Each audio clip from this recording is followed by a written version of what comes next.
प्रणाम दर्शकों, राधा राधा। आज मैं भारत भूमि के एक महान संत द्वारा रचित पुस्तक में लिखे गए उनके विचारों को आपके समक्ष रख रहा हूँ, जो कि उनके जीवन भर के अनुभव का निचोड़ है। और यदि इन वचनों को एक आम गृहस्थ व्यक्ति भी अपने जीवन में उतार ले तो उसकी भगवत प्राप्ति होना निश्चित है।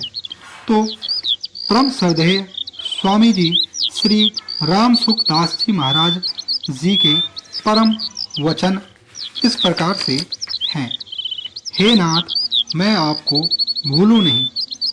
त्वमेव माता च पिता त्वमेव, त्वमेव बंधुश्च सखा त्वमेव, त्वमेव विद्या द्रविणं त्वमेव, त्वमेव सर्वं मम देव देवा। ओम श्री परमात्मने नमः। हे नाथ, मैं आपको भूलूं नहीं। सब भाई बहन सावधान होकर भगवान के चिंतन में लग जाएं। हरदम भगवान से कहते रहें कि हे नाथ, मैं आपको भूलूं नहीं। भगवान की स्मृति संपूर्ण विपत्तियों का नाश करने वाली है। हरि स्मृतिः सर्व विपद विमोक्षणम। यह अंधकार में लालटेन की तरह प्रकाश करने वाली है, सहारा देने वाली है। इसके सिवाय संसार में कोई सहारा नहीं है। भगवान के स्मरण मात्र से मनुष्य संसार बंधन से छूट जाता है। यस्य स्मरण मात्रेण जन्म संसार बंधनात् विमुच्यते। भगवान को याद करने से सब काम ठीक हो जाते हैं। इसलिए सच्चे हृदय से हे नाथ पुकारो। भगवान से एक ही बात कहो कि हे नाथ, मैं आपको भूलूं नहीं। ऐसी कृपा करो कि आपको भूलूं नहीं। एक श्लोक आता है, शंभुः श्वेतार्क पुष्पेण चंद्रमा वस्त्र तंतुना अच्युतः स्मृति मात्रेण साधवः कर संपुटेह।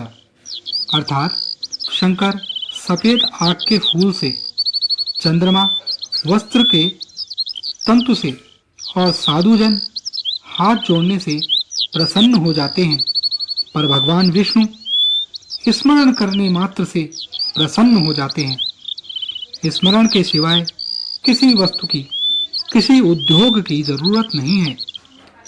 कुंती माता ने भगवान से कहा कि देखो, तुम्हारे भाई वन में दुख पा रहे हैं, तुम्हें दया नहीं आती? तो भगवान ने यही उत्तर दिया कि बुआ जी, मैं क्या करूं? द्रौपदी का चीर खींचा गया तो उसने मुझे याद किया, पर युधिष्ठिर ने सब कुछ दांव में लगा दिया, पर मुझे याद किया ही नहीं। कम से कम मेरे को याद तो कर लेते। तात्पर्य यह है कि भगवान को याद करने मात्र से कल्याण हो जाता है, सदा के लिए दुख मिट जाता है, महान आनंद की प्राप्ति हो जाती है। इतना सस्ता सौदा और क्या होगा? साधन तो इतना सुगम, पर फल इतना महान। इतना सुगम काम भी हम न कर सकें तो क्या करेंगे? इसमें न तो पैसा खर्च होता है, न कोई परिश्रम होता है। इसलिए आपसे यह कहना है कि सुबह नींद खुलने से लेकर रात्रि नींद आने तक हरदम हे नाथ, मैं आपको भूलूं नहीं, यह कहना शुरू कर दो।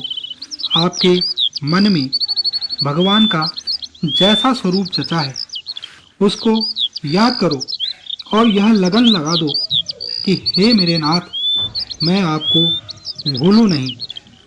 इसी में अपने आप को खो दो, फिर सब काम ठीक हो जाएगा, इसमें संदेह नहीं।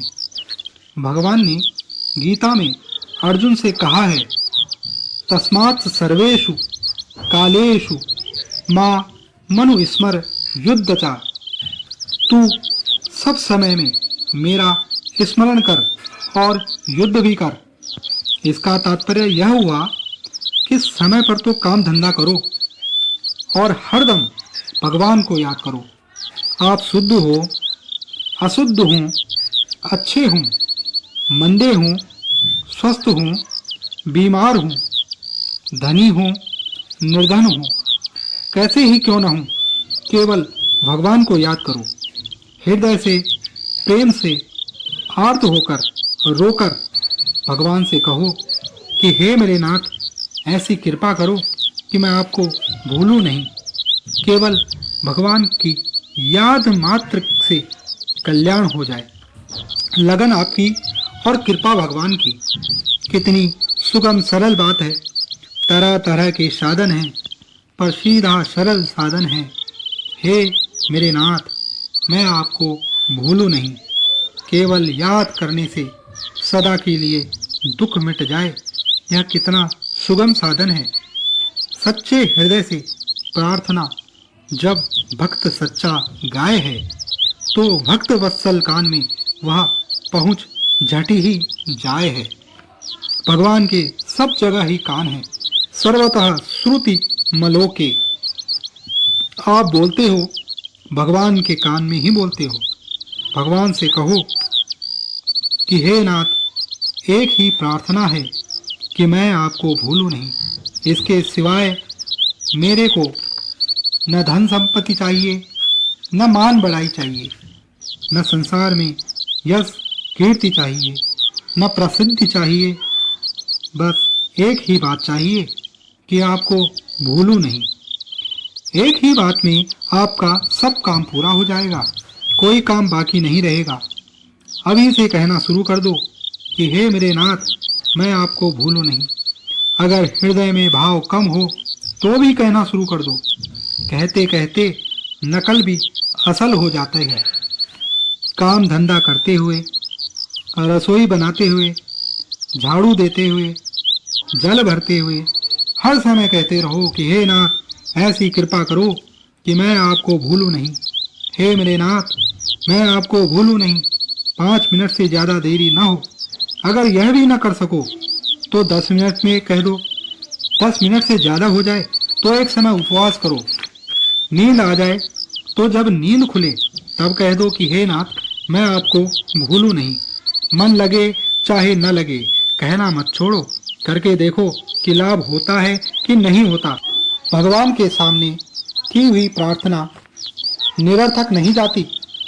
भगवान की याद आ जाए तो खुशी मनाओ, क्या भगवान की कृपा हो गई। कल्याण भगवान की कृपा से ही होता है। कोई भक्त ऐसा नहीं कह सकता कि मैं सर्वथा निष्पाप हूँ। निष्पाप होता तो संसार में जन्म ही क्यों होता। भगवान माफ करते हैं तभी कल्याण होता है। सर्वथा निष्पाप पवित्र होकर अपना कल्याण कर ले, ऐसी ताकत किसी में भी नहीं है। भगवान सब जगह है, पर बिना याद किए वे काम नहीं आते। एक बार एक आदमी की गाय बीमार हो गई। वैद्य ने कहा कि तुम गाय को काली मिर्च खिलाकर ऊपर से 1 पाव घी पिला दो। उस आदमी ने गाय को काली मिर्च तो दे दी, पर घी नहीं दिया। अब उसने सोचा कि रोज गाय के दूध से 1 पाव घी निकलता है, अतः अब एक दिन गाय को दूंगा ही नहीं, जिससे घी उसके भीतर ही रह जाएगा। परंतु इससे गाय और बीमार हो गई। तात्पर्य है कि गाय के शरीर में घी मौजूद रहता हुआ भी गाय के काम नहीं आता। विधि पूर्वक निकाला हुआ घी ही काम आता है। इसी तरह भगवान सब जगह रहते हुए भी काम नहीं आते, पर उनको याद करो तो बेड़ा पार है। यह निकाला हुआ घी है। इसलिए सब जगह भगवान को देखो और उनको याद करो कि हे नाथ, मैं आपको भूलूं नहीं। आप पापी या पुण्यात्मा कैसे ही क्यों ना हो, केवल भगवान को याद मात्र करने से शांति मिल जाएगी।